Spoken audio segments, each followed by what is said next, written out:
Sir, ഈ cough സിറപ്പുമായി ബന്ധപ്പെട്ട വിവാദം നമ്മൾ ചർച്ച ചെയ്തതാണ്. ഇപ്പോൾ അറസ്റ്റിലായ ഡോക്ടർക്ക് ഈ കഫ് സിറപ്പ് വിൽപ്പനയിൽ ഒരു പങ്കാളിത്തം ഉണ്ടായിരുന്നു എന്ന് കേൾക്കുന്നല്ലോ. അതായത് ഡോക്ടർ പ്രവീൺ സോണി എന്ന് പറഞ്ഞ പീഡിയാട്രീഷ്യനാണ് അറസ്റ്റിലായിരിക്കുന്നത്. മധ്യപ്രദേശിൽ ഈ ചിന്ദ്വാരയിൽ ആണ് ഈ ഡോക്ടർ. അവിടെ 14 കുട്ടികൾ കൊല്ലപ്പെട്ടിട്ടുണ്ട്. രാജസ്ഥാനിൽ 2 കുട്ടികൾ, ആകെ 16 കുട്ടികൾ ഈ വിഷം, കഫ് സിറപ്പിലെ വിഷം കുടിച്ച് കൊല്ലപ്പെട്ടിട്ടുണ്ട്. അപ്പോൾ ചിന്ദ്വാരയിലെ പരാസിയ എന്ന് പറഞ്ഞ സ്ഥലത്താണ് ഈ ഡോക്ടറുടെ ക്ലിനിക്ക്. ഗവൺമെൻറ് ഡോക്ടറാണ്, ഇയാൾക്ക് പ്രൈവറ്റ് പ്രാക്ടീസും ഉണ്ട്, ക്ലിനിക്ക്. ഇയാളുടെ വീടിൻ്റെ 2ാമത്തെ നിലയിൽ ഒരു മെഡിക്കൽ സ്റ്റോർ ഉണ്ട്. ആ മെഡിക്കൽ സ്റ്റോറിൽ എന്തൊക്കെ മരുന്ന് വരുന്നോ അതനുസരിച്ചിട്ടാണ് ഇയാൾ പ്രിസ്ക്രിപ്ഷൻ എഴുതുന്നത്. അങ്ങനെ പലതും അവിടുത്തെ പരിശോധിച്ച് കഴിഞ്ഞപ്പോൾ, ആ മെഡിക്കൽ ഷോപ്പ് പരിശോധിച്ച് കഴിഞ്ഞപ്പോൾ പല കാര്യങ്ങൾക്ക് ഇൻവോയ്സ് ഇല്ല, എത്ര സെയിൽസ് നടന്നിട്ടുണ്ട് എന്നുള്ള വിവരമില്ല, വൗച്ചറുകളില്ല. പൊതുവെ ഒരു അനധികൃത ഇടപാട് നടക്കുന്നത് പോലെയാണ് അത് പോലീസിന് മനസ്സിലായിട്ടുള്ളത്. അപ്പോൾ ഈ വലിയ ബാച്ച്, ഈ പരാസിയ എന്ന് പറഞ്ഞ ഈ ഡോക്ടറുള്ള സ്ഥലത്ത് വലിയൊരു ബാച്ച് ഈ കഫ് സിറപ്പ്, വിഷമുള്ള കഫ് സിറപ്പ് വന്നിട്ടുണ്ട് എന്ന് പോലീസ് അന്വേഷണത്തിൽ കണ്ടെത്തിയിട്ടുണ്ട്. അതെങ്ങനെ ഈ പരാസിയയിൽ മാത്രം, ഒരു ചെറിയ ഗ്രാമമാണ്, അവിടെ ഒരു വലിയ ബാച്ച് ഈ കഫ് സിറപ്പ് വരേണ്ട കാര്യമില്ല. ജബൽപൂരിൽ നിന്ന് 60 എണ്ണം ഇങ്ങോട്ട് അയച്ചതായിട്ട് കണ്ടെത്തിയിട്ടുണ്ട്. ആ 600 എണ്ണത്തിൽ കൂടുതലും ചിന്ദ്വാരയിലാണ് വന്നിരിക്കുന്നത്. ഈ 400 എണ്ണം ട്രാക്ക് ചെയ്തിട്ടുണ്ട്, ആർക്കാണ് കൊടുത്തത്, എങ്ങനെയാണ് എന്നൊക്കെ ഉള്ളത്, ഏത് കുട്ടിക്കാണെന്നുള്ളത്. 200 എണ്ണം ആർക്കാണെന്നുള്ളത് കണ്ടുപിടിക്കാൻ പറ്റിയിട്ടില്ല. അപ്പോൾ ഇപ്പോഴും ആ 200 ബോട്ടിലില്ലേ, ആ ബാച്ചിലുള്ളത്, അത് സർക്കുലേഷനിലുണ്ട്. അപ്പോൾ 200 എണ്ണം കൂടി അപകടം പിടിച്ചത് ഉണ്ട്, ഏതോ കുട്ടികൾ കയ്യിലുണ്ട് അല്ലേ, വീടുകളിലുണ്ട് എന്നാണ്. അപ്പോൾ അത് വിറ്റിട്ടുണ്ട് എന്നുള്ളതാണ്. കാരണം എല്ലാം പിടിച്ചെടുക്കാനും ഒക്കെ പറഞ്ഞിട്ടുണ്ട്. 200 എണ്ണം ട്രേസ് ചെയ്യാൻ പറ്റിയിട്ടില്ല. അപ്പോൾ ആ 200 എണ്ണം കുഴപ്പം പിടിച്ചത് സമൂഹത്തിൽ വിറ്റത് കിടക്കുന്നുണ്ട്. ക്ലിനിക്കിന് തൊട്ടടുത്ത് തന്നെയാണ് വീട്. ഇയാളുടെ വീടിൻ്റെ ഗ്രൗണ്ട് ഫ്ലോറിലാണ് ഈ മെഡിക്കൽ സ്റ്റോർ. അപ്പോൾ അവിടെ വിഷമുള്ള ഈ ബാച്ച് ഉണ്ടല്ലോ, അതിനെ സംബന്ധിച്ച രേഖകളൊന്നും കാണുന്നില്ല. പിന്നെ ഈ മരുന്നിൻ്റെ ലോക്കൽ ഒരു വിതരണക്കാരനുണ്ട്, ഡിസ്ട്രിബ്യൂട്ടർ, ഈ കഫ് സിറപ്പ് കൊണ്ടുവരുന്ന. ആ ഡിസ്ട്രിബ്യൂട്ടറും ഈ ഡോക്ടറുടെ കുടുംബവുമായിട്ട്, കുടുംബത്തിലൊരാളെ കൊണ്ടാണ് ഈ മെഡിക്കൽ സ്റ്റോർ നടത്തിയിരിക്കുന്നത്, ഈ കുടുംബവും ഈ വിതരണക്കാരനുമായിട്ട് എന്തോ അത്ര സുഖകരമല്ലാത്ത ബന്ധമുണ്ടെന്നും സംശയമുണ്ട്, സൂചനകളുണ്ട്.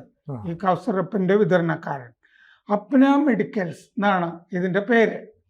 അപ്പോൾ അതിൻ്റെ ലൈസൻസ് റദ്ദാക്കിയിട്ടുണ്ട്. ഈ അപ്ന മെഡിക്കൽസിൻ്റെ ലൈസൻസ് സർക്കാർ റദ്ദാക്കിയിട്ടുണ്ട്. പല ക്രമക്കേടുകൾ അവിടെ കണ്ടിട്ടുണ്ട്. ഡ്രഗ്സ് ആൻഡ് കോസ്മെറ്റിക് റൂൾസ് 1945 അതനുസരിച്ചിട്ടാണ് റദ്ദാക്കിയിരിക്കുന്നത്.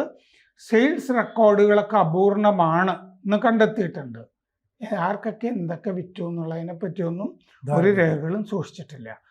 അപ്പോൾ രജിസ്റ്റേർഡ് ഫാർമസിസ്റ്റ് സാധാരണഗതിയിൽ ഈ മരുന്ന് കടകളിൽ വേണമല്ലോ, ഇംഗ്ലീഷ് മരുന്ന് കടയിൽ രജിസ്റ്റേർഡ് ഫാർമസിസ്റ്റ് ഇല്ലാതെയാണ് മരുന്ന് വിൽപ്പന.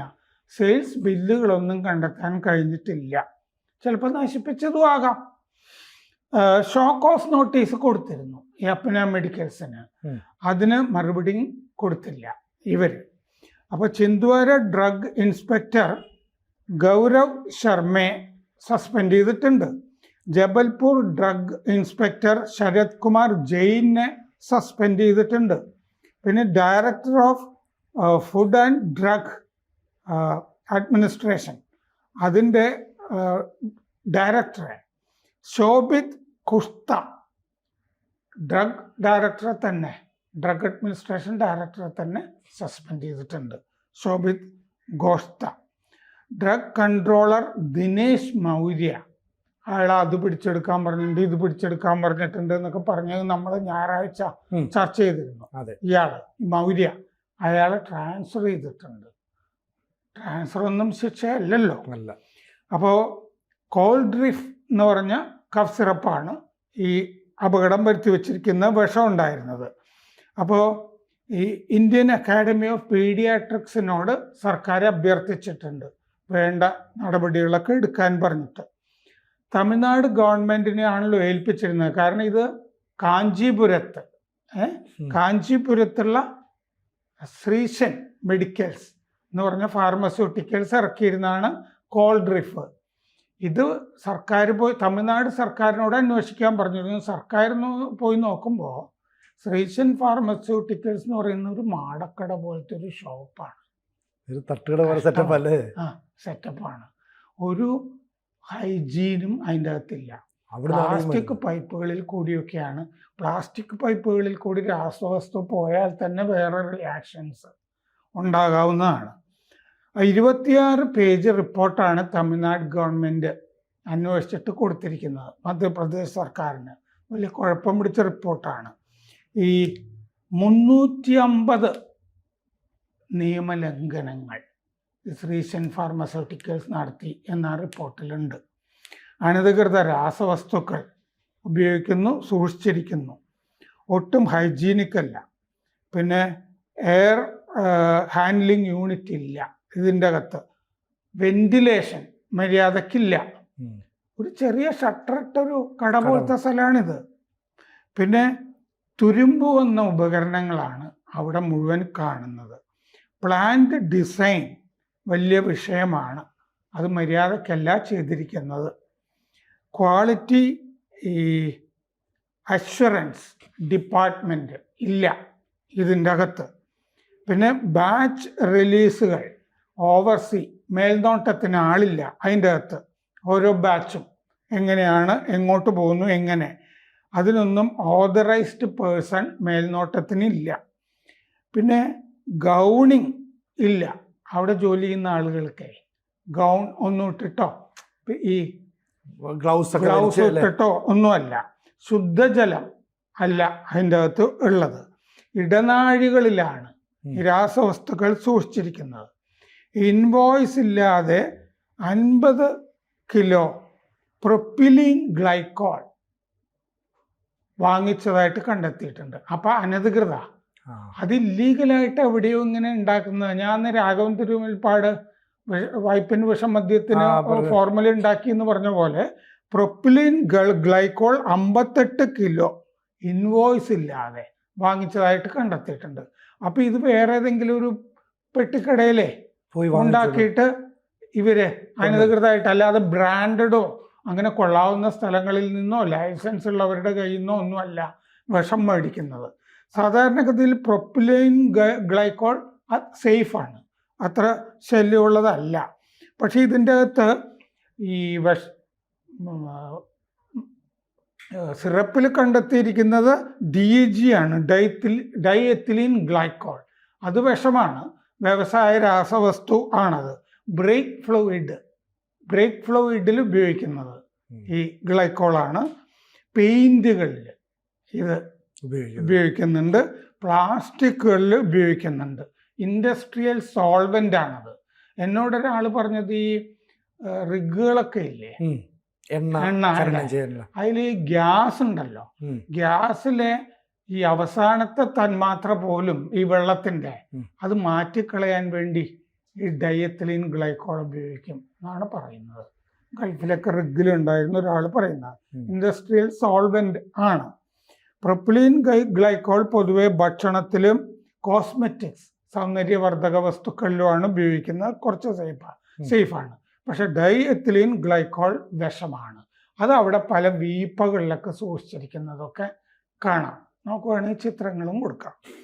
അപ്പോൾ ഇത് പ്ലാസ്റ്റിക് പൈപ്പുകൾ വഴിയാണ് ഈ ഡയത്തിലിൻ ഗ്ലൈക്കോളൊക്കെ ഒഴുകുന്നതൊക്കെ. അവിടെ ഫിൽട്രേഷൻ എന്ന് പറഞ്ഞ സംഭവം അവിടെ ഇല്ല. പുറത്തെ ഓടയിലേക്കാണ് ഇവിടെ നിന്നുള്ള ഈ വേസ്റ്റൊക്കെ പോകാനുള്ള കണക്ഷൻ കൊടുത്തിരിക്കുന്നത്. ഈ ശ്രീശൻ ഫാർമസ്യൂട്ടിക്കൽസിൽ നിന്ന് എല്ലാം ഒഴുകി അങ്ങോട്ട് പോവുകയാണ്. ഒട്ടും ഹൈജീനിക് അല്ലാത്ത അന്തരീക്ഷത്തിൽ ഉണ്ടാക്കുന്ന മരുന്ന് അല്ലേ, ഇതാണ് ഈ അതെ. കുട്ടികൾക്ക് കൊടുത്തിരിക്കുന്നത്. അതെ. എന്തായാലും ഇത് ഞാൻ പെട്ടെന്ന് ഇത് പറഞ്ഞപ്പോൾ ഓർത്തത്, എന്നോടൊരു വലിയ കേരളത്തിൽ ഡിസ്റ്റിലറി നടത്തിയിരുന്ന ഒരുത്തൻ, അവൻ ഒരു തട്ടിപ്പ് ഡിസ്റ്റിലറി മട്ടാഞ്ചേരി ഭാഗത്തൊക്കെ നടത്തിയിരുന്നു. ഒരു ലൈസൻസ് അനധികൃതമായിട്ട് ഒപ്പിച്ചു. ഒരു സ്ഥലത്ത് നിന്ന് ഒപ്പിച്ചിട്ട്. അത് കഴിഞ്ഞ് അയാൾ ഇത് പിടിക്കുന്നുള്ള ഘട്ടം വന്നപ്പോൾ ഇയാൾ എന്നോടൊരു ദിവസം പറയണേ, കൺഫൈഡ് ചെയ്തിട്ട്, അയാൾ സ്പിരിറ്റ് സൂക്ഷിച്ചിട്ടുണ്ടല്ലോ, ഇത് മുഴുവൻ പുറത്തെ പൈപ്പിലേക്ക്, ഈ നാട്ടുകാർക്ക് കൊടുക്കുന്ന ശുദ്ധജല പൈപ്പില്ലേ, അതിലേക്ക് കണക്ട് ചെയ്തു. അങ്ങനെ ഒഴുക്കി കളഞ്ഞു. സ്പിരിറ്റോ? നമ്മളറിയാതെ എന്തൊക്കെ കാര്യങ്ങളാണ്. പഴയ ഒരു KSU നേതാവായിരുന്നു, മരിച്ചുപോയി. ഇവിടുത്തെ മാർക്സിസ്റ്റുകൾക്കും ഒക്കെ തെരഞ്ഞെടുപ്പ് കാലത്തൊക്കെ ഈ പൈൻറ്റും ഫുള്ളും ഒക്കെ ഈ മറ്റാണികൾക്ക് കൊടുക്കണം, എല്ലാവർക്കും കൊടുത്തിരുന്ന ഒരാളാണ്. കൂടുതൽ വാർത്തകളും വിശേഷങ്ങളും നിങ്ങളിലേക്ക് എത്താൻ ABC മലയാളം സബ്സ്ക്രൈബ് ചെയ്യുക, ബെൽ ബട്ടണും അമർത്തുക.